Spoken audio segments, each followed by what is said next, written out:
কোটা তারা আতঙ্কের দেয়নি। বর্তমান আপনারা জানেন যে কিছুদিন আগে গত বছর এটা আগস্টে 16 আগস্টে যে আন্দোলনটা হয়েছিল এটা বিলম্ব ছিল বৈষম্য বিরোধী কোটার বিরুদ্ধে। সে কোটা ছিল কোটার বাতিলের বিরুদ্ধে আন্দোলন।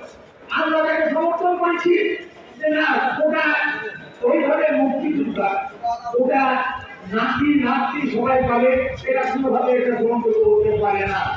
কিন্তু সেই কোটা আন্দোলনে এক লোকের চলে গেল, ঠিক আছে আওয়ামী সরকার গণতন্ত্রকে হরণ করেছিল।